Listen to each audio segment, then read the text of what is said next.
Okay okay students, last class हमने देखा था rounding off power and operation, significant figures and few numericals. I hope आप लोग numerical solve कर रहे होंगे। आपको कोई डाउट हो तो आप पोस्ट कर सकते हैं। इस क्लास में हम लोग शुरू करने वाले हैं scalar and vector, basically vector quantity. लेकिन वेक्टर शुरू करने से पहले मैं एक छोटा सा पॉइंट और डिस्कस कर दूं।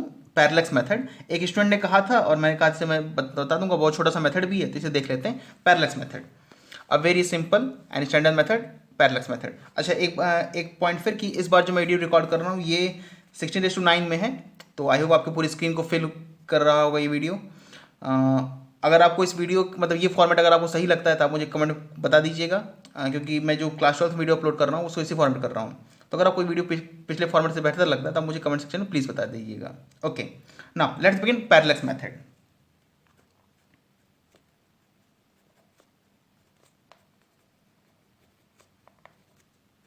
Now what do we parallax method? Simple, अगर आप क्या करें, इस पेन को अपनी आंखों के थोड़ा पास ले जाएं और फिर आप अपनी एक आंख बंद करके दूसरी आंख से देखें और फिर दूसरी आंख बंद करके पहली आंख से देखें, तो आप पाएंगे कि दोनों बार इसकी पोजीशन में थोड़ा डिफरेंस मिलेगा। इसी डिफरेंस को, इसी एंगुलर डिफरेंस को कहते हैं पैरेलैक्स। और इस मेथड को, ये एक मेथड है जिसे हम यूज करते हैं to calculate the distance of various heavenly bodies like planets and stars from the earth, और to calculate the diameter of the various heavenly bodies। बहुत सारे आपके जो स्पेस में स्टार्स और मतलब स्टार्स या फिर कोई प्लैनेट्स होता है, तो उसकी डिस्टेंस कैलकुलेट करने के लिए इस मेथड का यूज़ किया जाता है।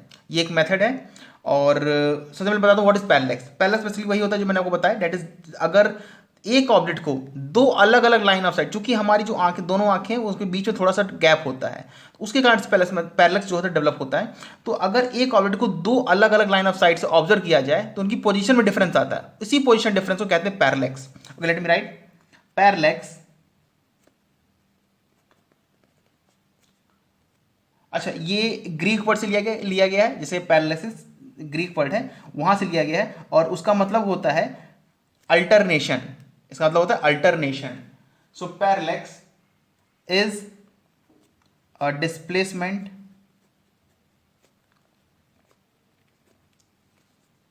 और difference in apparent position, sorry I think apparent position of an object, of an object viewed, or you can say observe, from different line of sight, from two different line of sight। Okay, so basically दो अलग अलग line of site से हम किसी object को, एक object को अगर हम मेजर करें तो उसके उसमें जो आपके डिफरेंस आते हैं पोजीशंस में, उन्हें कहते हैं पैरेलैक्स। ओके, मैं एक छोटे से एग्जांपल से आपको क्लियर करता हूं what is parallax. Where let's say this that, ये आपकी स्क्रीन है। स्क्रीन पर मैंने कुछ पॉइंट्स मार्क किए हैं। एक्चुअली क्या है कि आप जब ऑब्जेक्ट को व्यू कर, मतलब ऑब्जेक्ट को देखेंगे तो बैकग्राउंड में जाके मतलब वो किसी एक लोकेशन से कॉन्साइड करेगा, उस लोकेशन से आप उसको वेरी कर पाएंगे उसकी पोजीशन चेंज हो रही है या नहीं। लेट्स से, तो आई एम सेइंग 1 2 3 4 5, जो नेक मार्किंग सी हो आपके, जो मतलब बैकग्राउंड में जो ऑब्जेक्ट होगी वो मतलब उनमें कुछ चेंजेस होंगे, जो मतलब आपका जो भी बैकग्राउंड होगा उसमें हर एक पॉइंट से आपको डिफरेंट डिफरेंट ऑब्जर्व होगा। तो हर अलग अलग पॉइंट पे जब ऑब्जेक्ट मतलब इमेज बनेगी तो आपको समझ में आएगा कि हाँ, इसमें दो मतलब दो लाइन साइड्स में, दो अलग लाइन साइड पे जो आपकी इमेज बन रही है वो अलग अलग पोजिशन पर है। तो लेट्स से यहाँ पर एक ऑब्जेक्ट है, ये this is a object. Okay, and there's a 2i,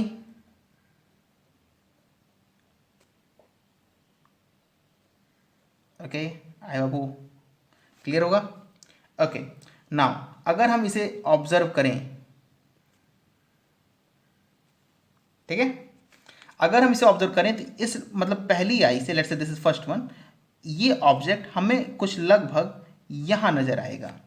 okay, second I of site से हमें ये ऑब्जेक्ट कुछ यहां नजर आएगा,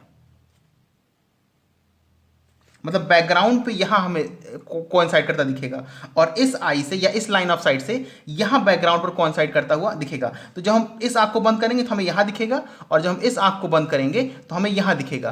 तो हमें समझ में आएगा इसमें कुछ चेंजेस आए। तो ये जो आपका जो चेंज है या जो एंगुलर डिस्प्लेसमेंट है, इसे कहते हैं parallax. Okay, so this angular displacement is known as parallax. Now इसका यूज कैसे करते हैं? इसका यूज करते हैं दो चीजों में करते हैं। मैं आपको दोनों अलग अलग क्लियर करता हूं। So this is the definition, this is small example. Now let's see how do we use this. तो मैं इसको एक्सप्लेन यहां करता हूं।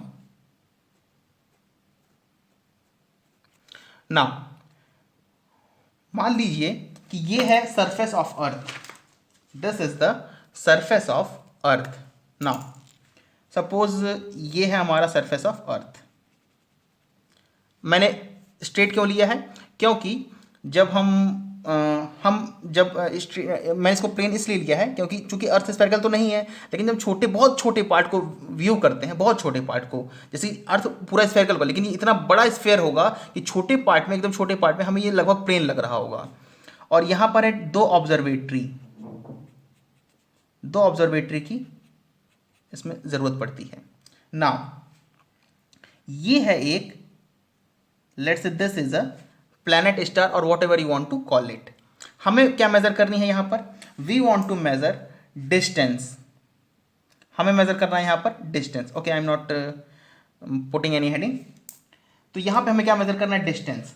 अब आप इसे नोटिस कीजिए, जब हम इसको इस ऑब्जर्वेटरी से मतलब इस ऑब्जर्वेटरी से इसको नोटिस करेंगे तो हमें क्या दिखाई देगा? हमें ये जो स्टार है या प्लैनेट है जो भी है वो हमें कुछ इस लाइन ऑफ साइट में दिखाई देगा, और जब इस ऑब्जर्वेटरी से देखेंगे तो यही चीज हमें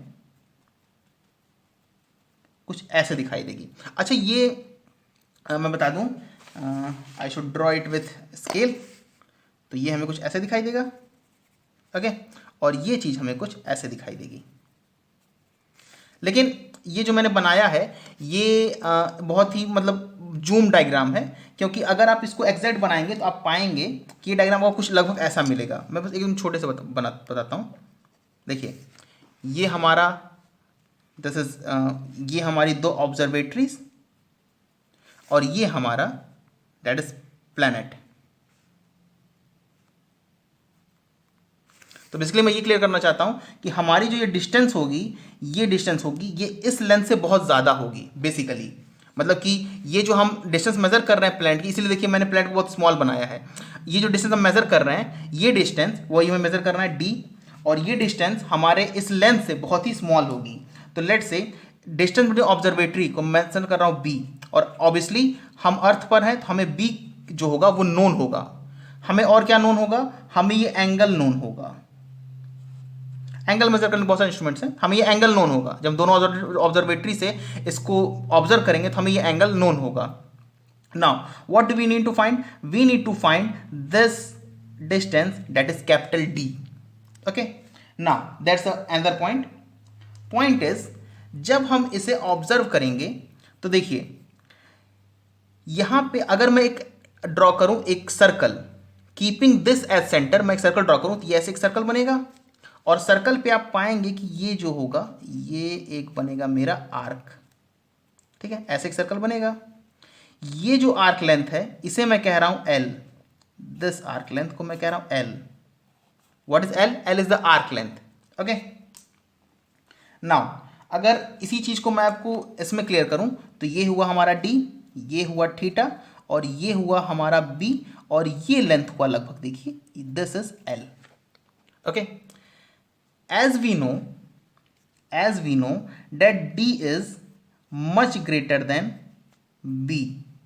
जो D है, मैं शुरुआत में बताया ना कि ये डायग्राम एग्जैक्टली ऐसा होगा, लेकिन मैंने इसको जूम करके बनाया, मैंने आपको क्लियर देखेगा D क्या है, B क्या है, L क्या है।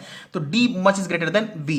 if this is valid, then I can say that L will be approximate equal to B।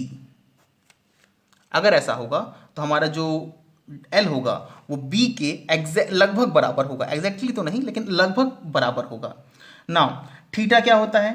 Theta होता है arc length upon radius, arc length upon radius.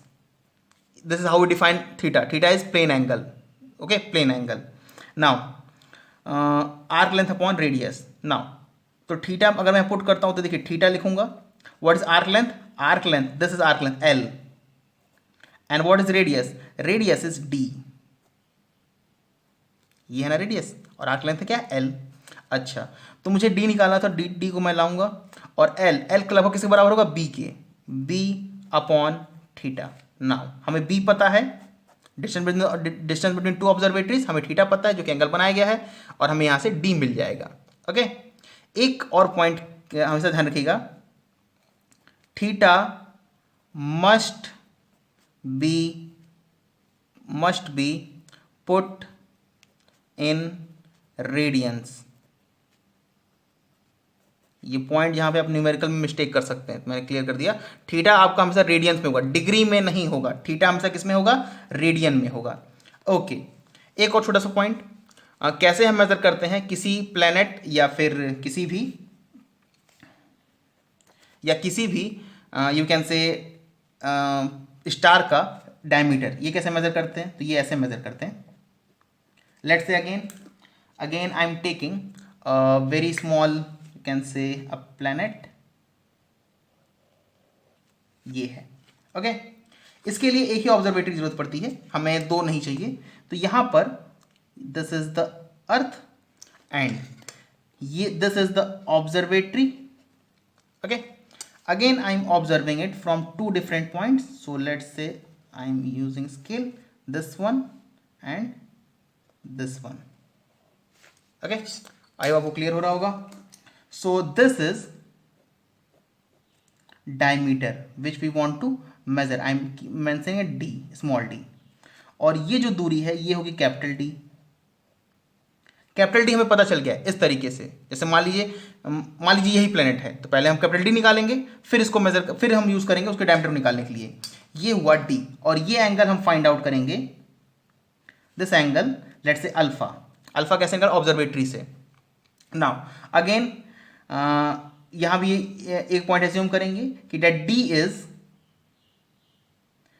Is much greater than small d, जो इसका distance होगा diameter से बहुत ज्यादा बड़ा होगा. नॉर्मली ऐसा वैलिड भी होता है, इसीलिए हम इसको एज्यूम करते हैं. सो अल्फा क्या होगा? Alpha is equal to arc length upon radius. Arc length is D. अच्छा, आर्क लेंथ D नहीं एग्जैक्टली, अगर आप ध्यान दें आर्क लेंथ थोड़ा सा ऊपर कर, लेकिन लगभग बराबर होगा. I can say arc length is equal to D upon that is radius, that is capital D. Now what is D? D will be equal to D into alpha. This is what we need to find. Okay, so I hope this will be clear. तो ऐसे हम find करते हैं किसी भी planet का diameter, और ऐसे हम फाइंड करते हैं किसी प्लैनेट का अर्थ से रेडियस. अच्छा, ये जो आपको दिखा दोनों ऑब्जर्वेटरी ये अर्थ पे है, तो ये डिस्टेंस होगा प्लैनेट से अर्थ का D. Okay, so I hope this will be clear. एक छोटा सा क्वेश्चन सॉल्व करते हैं, फिर जंप करते हैं वेक्टर्स पर. ओके, तो यहाँ पर ये क्वेश्चन देखते हैं. The moon is observed from two diametrically opposite points A and B on Earth. The angle theta subtended at the moon by two directions of observation is 1 degree 54 minute. Given the diameter of the Earth to be about 1.276 10 centimeter, compute the distance of the moon from the Earth. Okay. Now, question I hope आपको clear हुआ होगा. आप चाहे फिर से read कर सकते हैं, मैं वो समझाता हूँ क्वेश्चन क्या कह रहा है. Question is saying that this is the earth somewhat. Two observatories, एक ऑब्जर्वेटरी यहां पर है और एक ऑब्जर्वेटरी यहां पर है. इन दोनों से हम ऑब्जर्व करते हैं मून को. ओके, मून को ऑब्जर्व करते हैं इन दोनों से, और ये कहा जा रहा है कि इन दोनों के बीच में ऐसे ऑब्जर्व करते हैं, और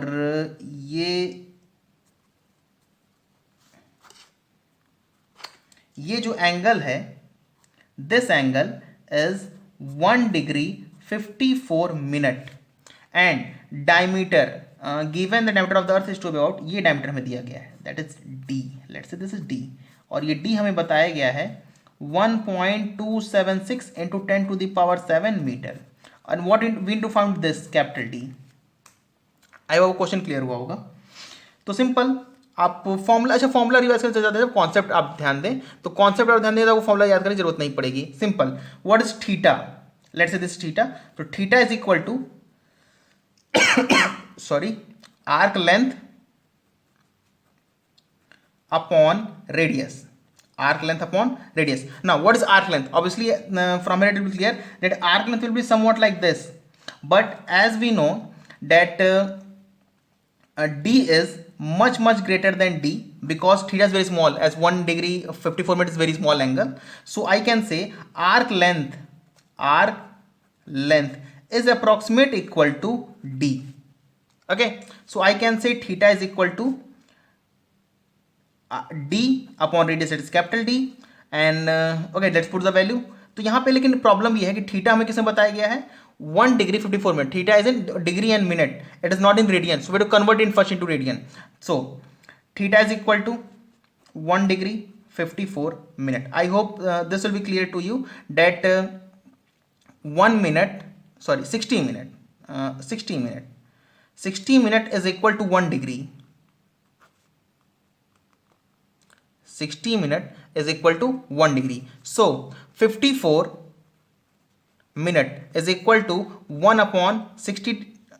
54 minute will be equal to 54 by 60 degree. Okay, I can explain you like this, that 60 minute has 1 degree, so 1 minute will be equal to 1 by 60 degree, and 54 minute will be equal to 54 into 1 by 60, that is 54 by 60 degree. Okay, if you will solve this you will get 6 9s are so 0.9 degree. So I can say theta is equal to 1.9 degree. अब तो ये degree, now we have converted into degree. Now how to convert in radian? So आपको you know this, that theta is equal to 1.9, that is degree, multiplied by pi and divided by 180, and now this will convert into radian. Again put in this formula, so इस फॉर्मूले put करेंगे तो theta 1.9 into pi upon 180 is equal to d. What is d? D is given as 1.276 into 10 to the power 7 meter. Keep this in mind, meter upon d. So if we'll solve this, it will come d is equal to 1.276 into 180 into 10 to the power 7 upon 1.9 into pi. So I'm not going to solve it manually, I'm going to use it by calculator. So I'm solve it by calculator, so use a calculator I will prefer, और बस calculator आप use कर सकते हैं। हालांकि जो board के students हैं मैं कहूँगा कि आप लोग कैलकुलेटर से मत सॉल्व करिए, क्योंकि आपके बोर्ड में अगर ऐसे क्वेश्चन है तो कैलकुलेटर नहीं अवेलेबल होगा आपके पास। हाँ, अगर मतलब कि जैसे कि कुछ बोर्ड्स ऐसे हैं, एग्जाम्पल आईसीएसई बोर्ड जिसमें कैलकुलेटर लागू होता है, तो वो स्टूडेंट्स कर सकते हैं कैलकुलेटर से। लेकिन अच्छा, अगर जेई में और ऐसे में इतना टिप, मतलब अगर कोई ऐसा क्वेश्चन आएगा भी तो डाटा आपको ऐसा दिया रहेगा जो कैंसिल आउट हो जाए, मतलब इसमें डाटा ऐसे एनसीईआरटी बुक में आप पाएंगे ऐसे डाटा नहीं दिया रहता जो कैंसिल हो, तो आपको मतलब सॉल्व ही करना पड़ता है। पर मैं कैलकुलेटर से कर रहा हूँ, तो ये आंसर आएगा आपका, आप क्रॉस चेक करिएगा इसे please. 38.478 into 10 to the power 7 meter. Okay, so this is how we will get distance of moon from the earth, 33.8 you can say into 10 power 8 meter. Okay, so I hope Pallas method will be clear. Now let's move to vector. Okay, so vector, सबसे पहले मैंने आपको last class में बताया था कि vector quantity वो quantity होती हैं जिनके पास सिर्फ और सिर्फ, मतलब जिनके पास मैग्नीट्यूड और डायरेक्शन दोनों होता है। लेकिन मैं आपको मतलब शुरुआत से एकदम से एक्सप्लेन करता हूँ। मैंने आपको लास्ट क्लास में बताया था कि फिजिकल क्वांटिटीज़ की दो कैटेगरीज होते हैं, हालांकि उसमें मैंने आपको बताया था कि इसके दो और कैटेगरीज भी होते हैं।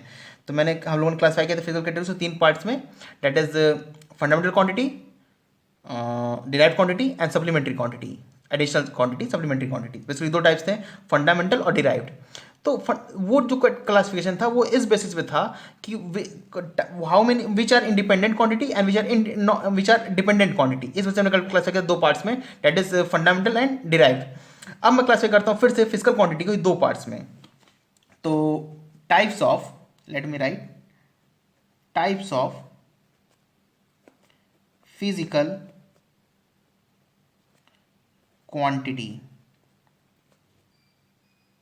Okay, just wait a minute. Okay, so physical quantities हमारे दो टाइप्स के होते हैं, that is scalar and second one is vector. Scalar quantity and next one is vector quantity.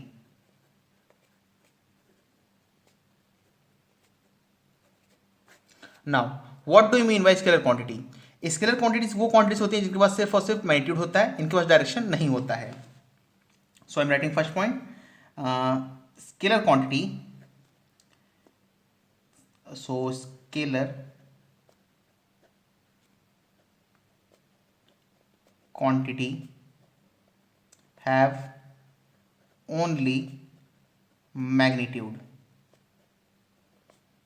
but no direction. Okay, and what is vector quantity? Vector quantities are quantities which have both magnitude as well as direction. Vector quantities have both magnitude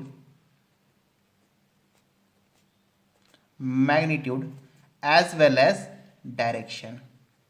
okay, so ऐसी quantities जो magnitude और direction, मतलब इन vector quantities ऐसी quantities के पास magnitude और direction दोनों होता है। नाउ ये तो आप सबने पहले भी पढ़ा होगा, लेकिन मैं एक पॉइंट और डिफाइन करता हूँ, लेकिन मैं इसको नेक्स्ट पॉइंट में लिखूंगा कि vector quantities are those quantities with have magnitude as well direction and obeys vector law of addition, और can say and obeys vector law of algebra. Scalar quantities are quantities which have only magnitude but no direction and obeys scalar law of algebra. अगर कोई, if any quantity does not obey the vector law of algebra then it will not be vector quantity. For example इस current आपकी vector quantity नहीं होती, आपने पढ़ा होगा class 10th में कि करंट स्केलर क्वांटिटी होती है, लेकिन उसका डायरेक्शन होता है। क्यों? क्योंकि वो वेक्टर लॉ ऑफ अलजेब्रा को फॉलो नहीं करती। अगर जैसे कि मान लीजिए let's say there we have to, ये मान लीजिए इसमें करंट हो 5 एम्पियर और इसमें करंट हो 2 एम्पियर, और ये मतलब ये नेट वायर हो, इसमें 5 हो इसमें 2 हो, तो ये 5 और 2 मिलके इसमें हमेशा 7 एम्पियर ही होंगे। कभी भी ये 7√2 या 4√2 या समथिंग कॉल्ड, ये इस दोनों के बीच के एंगल को डिपेंड नहीं करेंगे, और इनका जो हमेशा सम आएगा, मतलब इस जो वायर में करंट आएगा वो हमेशा इन दोनों के अलजेब्रिक सम के इक्वल होगा। So vector quantities are quantities which have magnitude, direction and also obeys vector law of algebra. Okay, so let me write next point, that is scalar quantity means they obeys, or you can say follows, they obeys scalar law of algebra. Okay, now what about vector quantity? Vector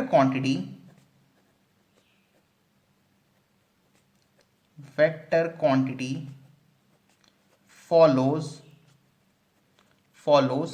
vector law of algebra. ठीक है, vector law of algebra पूरा अलग है, ये आपने आज तक नहीं पढ़ा है। आपने जो भी 10th तक अलजेब्रा पढ़ा है वो स्केलर लॉ ऑफ अलजेब्रा था, वो सारे ही आपके स्केलर लॉ थे। ठीक है, 5 + 2 = 7 ये स्केलर एडिशन होता है, लेकिन वेक्टर में 3i cap plus 4j cap ये आपका 7j कैप या 7i कैप या 7 कुछ भी के बराबर इक्वल नहीं होता है। ठीक है, इसका अपना अलग तरीका है ऐड करने का, ये एकदम अलग है। और ये ऐसा मतलब बिल्कुल वैसा नहीं, आपने पहले इसको ऐसे मतलब जैसे आपने पहले अलजेब्रा को पढ़ा है। Okay, now next point is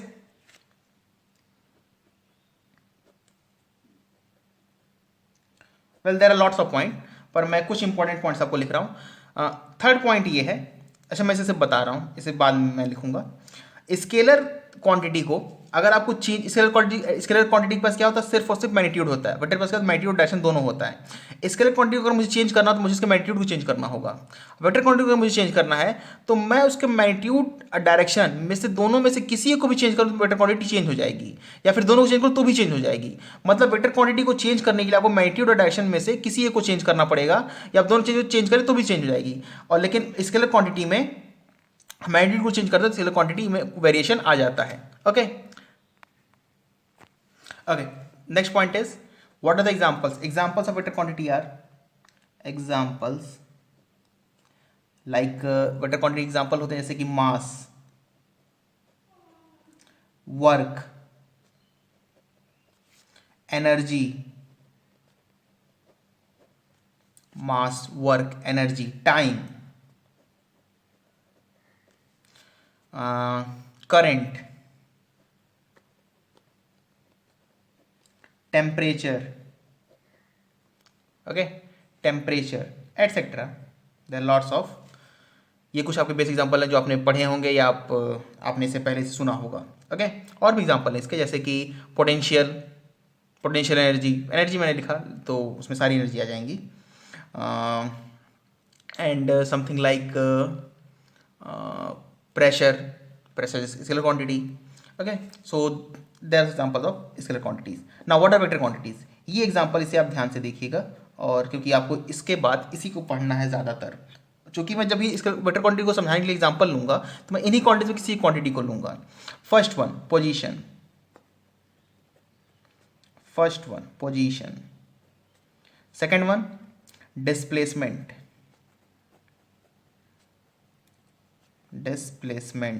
velocity, acceleration, momentum, force,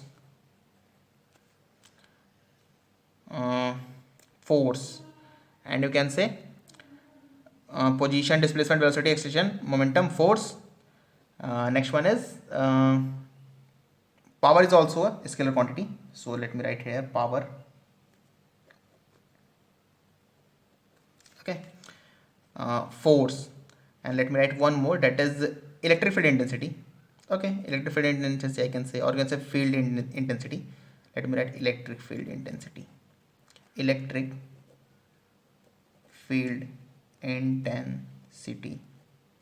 Torque is also a vector quantity. Okay, that's all.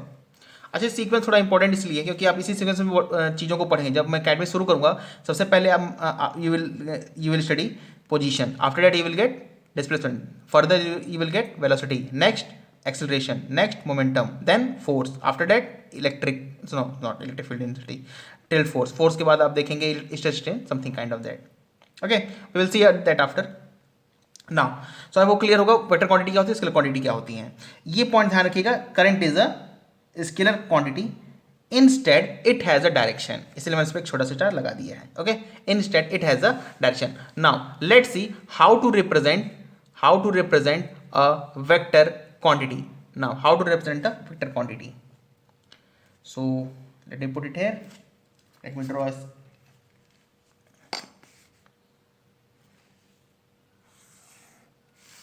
how to represent a vector quantity.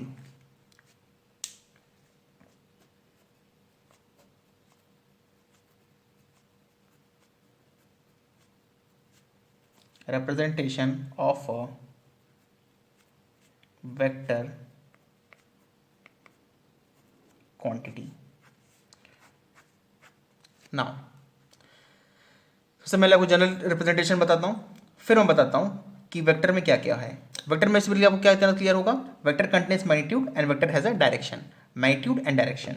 सो अगर हम कभी मैग्नीट्यूड और डायरेक्शन को क्लब कर दें तो हमारे पास जो क्वांटिटी मिलेगी वो क्या होगी, वो एक हमारे पास वेक्टर होगा।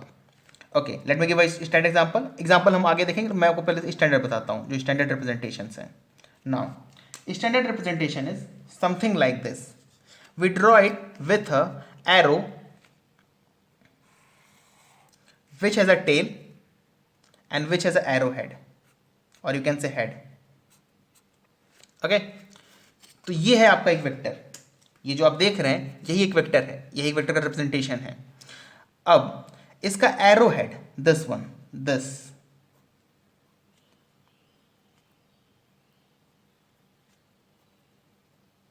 और you can say arrow represents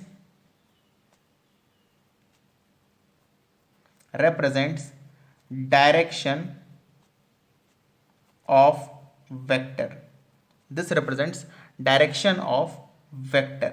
Okay, now what its magnitude कैसे रिप्रेजेंट होता है? मैग्नीट्यूड रिप्रेजेंट होता है इसकी लेंथ से. The length of this whole means arrow, so or I can say the length of this whole means this thing will be said to be as magnitude of the vector. So let me write here length,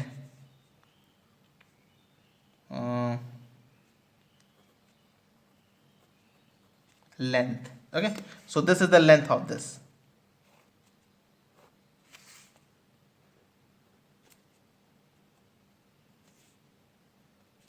Length represents magnitude of vector. Okay, I can say length represents magnitude of the vector. जिसका जो length होगा वो क्या represent करेगा? इसका magnitude. और इसका जो एरो हेड होगा वो क्या रिप्रेजेंट करेगा? डायरेक्शन. नाउ फॉर मैग्नीट्यूड, हम मैग्नीट्यूड को रिप्रेजेंट करते हैं. Let's say this is a A vector. Let's say this is a, okay let me right it here, this is a A vector. Okay, so length of a vector, what is this? This is magnitude. And how do we represent it? We represent it by this symbol, a mod of a vector. Okay, ये कुछ मतलब traditional है जो आपको ऐसे ही समझ, ऐसे ही रटना है, ऐसे ही आपको समझना है. ठीक है. नाउ एरो हेड, एरो, अगर आप उसमें कंफ्यूजन हो डोंट वरी, मैं आपको मतलब भी इतना हार्ड नहीं, इतना आपको लग रहा होगा. हाँ, आपके लिए नया बिल्कुल है, और जैसे मैं एग्जांपल लूँगा आपको क्लियर हो जाएगा. Okay, arrow head of A vector represents direction, represents direction, उसे रिप्रेजेंट करते हैं इस तरह. इसे रीड करते हैं ए वेक्टर मॉड या mod of A vector. This read as A cap और यूनिट वेक्टर ए कैप और unit vector A. Again I am saying unit vector along A vector या यूनिट वेक्टर ऑफ ए या unit vector A cap या A cap simple. This is magnitude mod of A vector और किसी magnitude of A vector. Okay, तो यहां पे हमारे पास दो क्वांटिटीज हैं. ए वेक्टर जो वेक्टर किससे मिलकर बना है? मैग्नीट्यूड से और डायरेक्शन से. और इसे हम लिखते हैं इस तरह से, ए vector is equal to magnitude and a cap. Okay, so I hope this will be clear. So ये हुआ हमारा वो फॉर्मूला जिसे हम थोड़ी देर अभी डिस्कस करेंगे. ठीक है, तो इसमें ए क्या है? ये वेक्टर क्वांटिटी है, ये उसका मैग्नीट्यूड है, और ये उसका यूनिट वेक्टर है या फिर डायरेक्शन है, उसका डायरेक्शन रिप्रेजेंट करता है. ओके, नाउ लेट्स सी, अब इन दोनों के बारे में थोड़ी देर चर्चा करते हैं. Okay, now this, what is this? This is the length of, this is basically, this is the magnitude of vector a, magnitude of vector a. Okay, I hope clear होगा. magnitude of vector a. now basically ये क्या है? basically this is a length, basically this is a length, basically this is a length. ये length है उस vector की. किस vector की? वेक्टर ए की. ओके, नाउ ये स्केलर क्वांटिटी होती है. Magnitude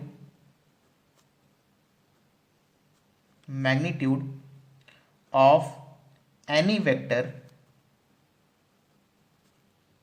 is a scalar quantity is a scalar quantity it means magnitude के पास अपना कोई भी अलग डायरेक्शन नहीं होगा। मैग्नीट्यूड कैसी क्वांटिटी? स्केलर क्वांटिटी है।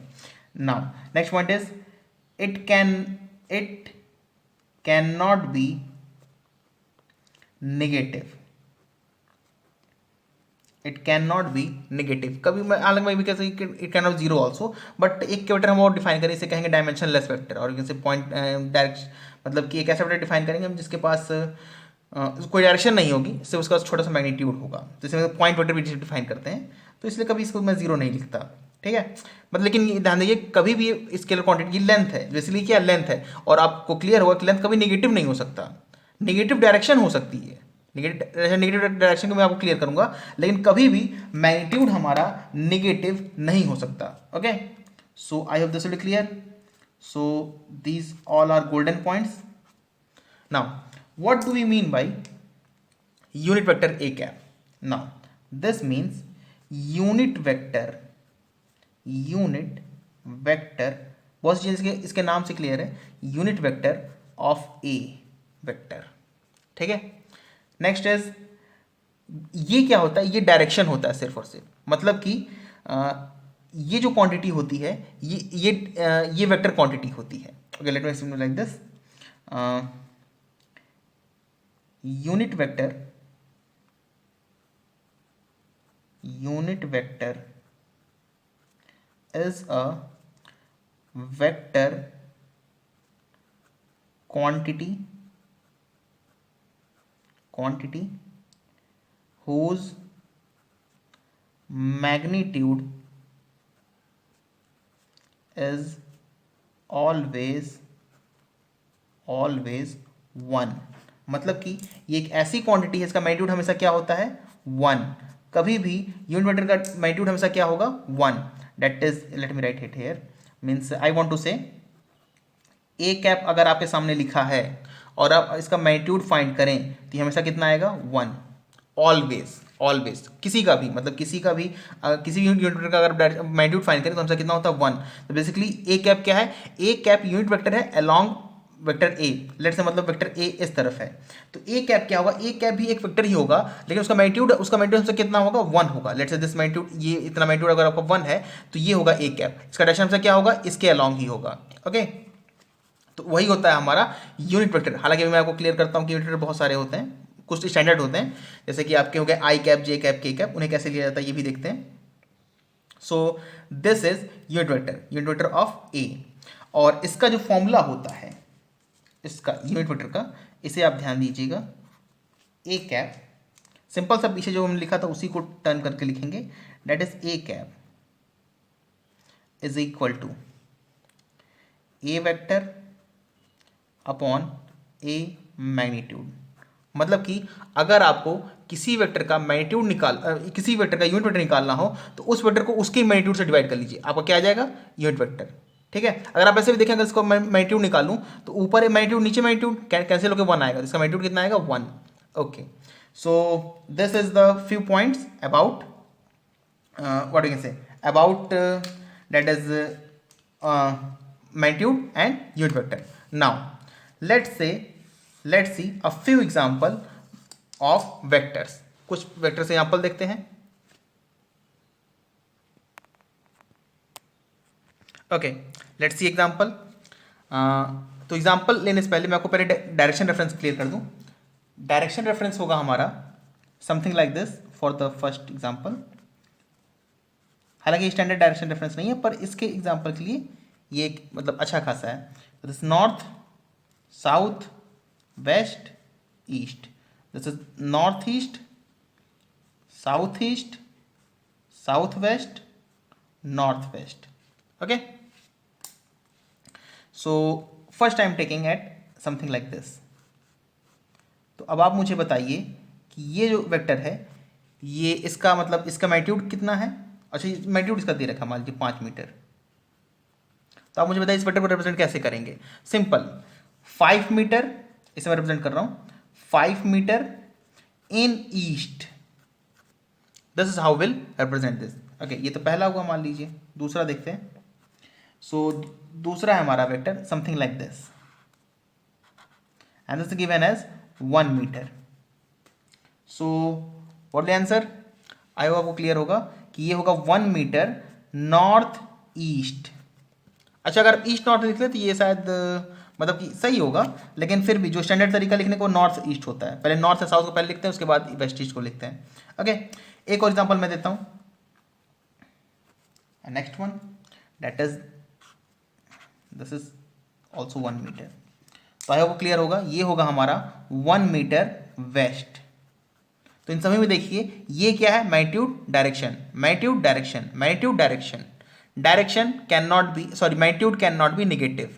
अच्छा, एक पॉइंट और, जैसे ये देखिए, मान लीजिए ये हमारा वेक्टर है, ये हमारा वेक्टर है, ठीक है, ये वेक्टर है। अगर मैं इस वेक्टर को, जैसे मान लीजिए ये वेक्टर है, ये इसके जो आपको दिख रहा है ये वेक्टर है, इसकी जो लेंथ है वो इसकी मैग्नीट्यूड होगी, और ये जो एरो हेड रिप्रेजेंट करता है वो डायरेक्शन, मतलब ये डायरेक्शन इसका ईस्ट है। मान लीजिए मैं इसको ऐसे शिफ्ट कर दूं, तो क्या इसमें कोई चेंज आया? नहीं। क्यों? इसका डायरेक्शन तो अभी भी ईस्ट है, इसका मैग्नीट्यूड जो है वो भी उतना ही, क्योंकि इसकी लेंथ सेम है। तो मैं वेक्टर को पैरेलली शिफ्ट कर सकता हूं उसके प्लेन में, मैं किसी वेक्टर को पैरेलली शिफ्ट कर सकता हूं उसके प्लेन में without affecting its magnitude and direction. मतलब मैं इसको अगर पैरेलली शिफ्ट, पैरेलली शिफ्ट करूंगा तो इसके मैग्नीट्यूड और मैग्नीट्यूड और डायरेक्शन में कोई भी चेंज नहीं आएगा। मैं इसको पैरेलल शिफ्ट करता हूं, लेकिन मैं इसे रोटेट नहीं कर सकता, तब गलत कर देंगे आप। अगर इसको रोटेट करके डायरेक्शन चेंज हो गई, डायरेक्शन चेंज हो तो वेक्टर चेंज हो जाएगा। तो इसको बिना चेंज किए, मतलब वेक्टर को बिना चेंज किए हम इसको पैरेलली कहीं भी शिफ्ट कर सकते हैं। Okay, so this is the first point. Okay, now पहले आप इसे दिमाग में रखिए, फिर अभी हम इसको एक साथ देखते हैं। ओके, अब मैं क्या करता हूं, अब मैं आपको देता हूं वेक्टर मतलब नेम, और आप उसे ड्रॉ कीजिए। So let's take only 2 example. So first one is 2.5 metre, और you can say let centimetre, 2.5 centimetre north east. Next one is 1.7 centimetre, that is north. तो आई होप क्लियर होगा, आप इसे ड्रॉ कर सकते हैं। तो मैं इसे ड्रॉ करता हूँ। 2.5 सेंटीमीटर का मतलब समथिंग लाइक दिस। ओके, तो इस पर आप बस आप स्केल का यूज़ करिए, और आपको ये मतलब डायरेक्शन आपको इतना रखना है 2.5 centimetre. Sorry, I done mistake, actually magnitude सही है पर डायरेक्शन सही नहीं है। तो बस आपको something like this 2.5, this will B north east, and this length will be 2.5 centimeter. Okay, 2.5 centimeter. Now this was wrong.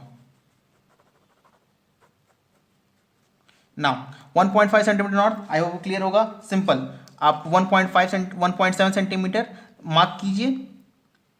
So I hope this will get something like this in north direction. This is 1.7 centimeter north. Okay, सो आई इतने diagram से वो clear हुआ कि vector को represent at least कैसे करते हैं, उन्हें मार्क, उन्हें रीड कैसे करते हैं। अच्छा, और हमने एक पॉइंट देखा है कि वेक्टर को कभी भी हम अगर पैरेलल शिफ्ट करते हैं तो उसके डायरेक्शन और मैग्नीट्यूड में कोई भी चेंज नहीं आता है।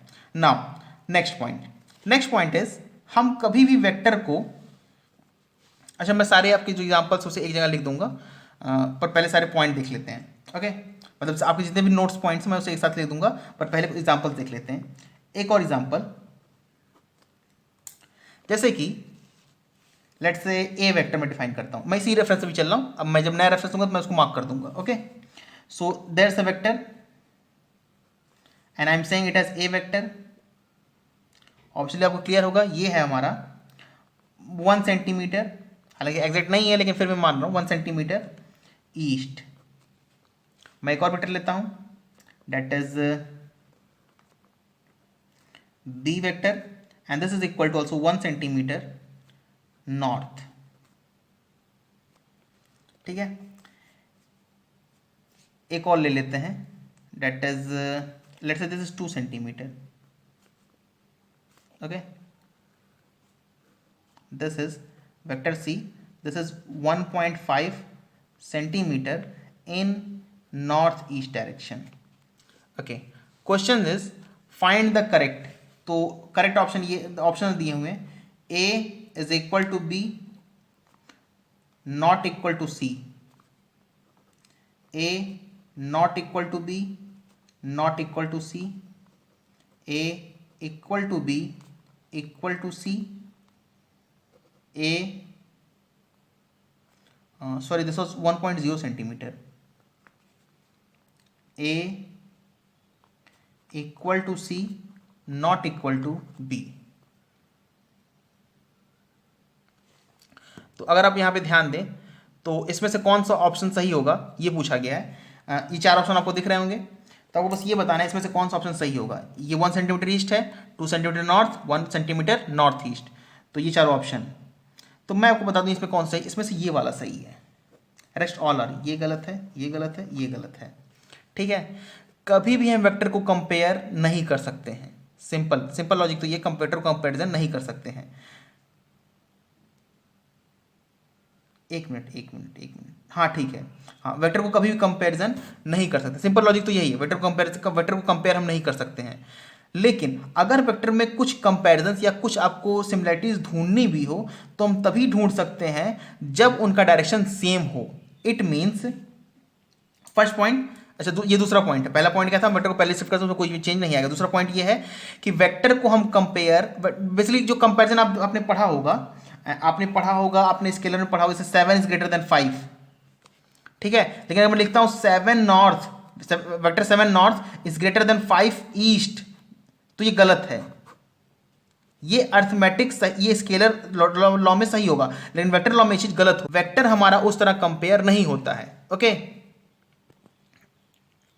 सो ओके, इस लेक्चर को इतना ही रखते हैं। अगली क्लास में सारे मैं पॉइंट्स लिखता हूं और आप इसे रिवाइज कर लीजिएगा। अगली क्लास में देखते हैं। ओके।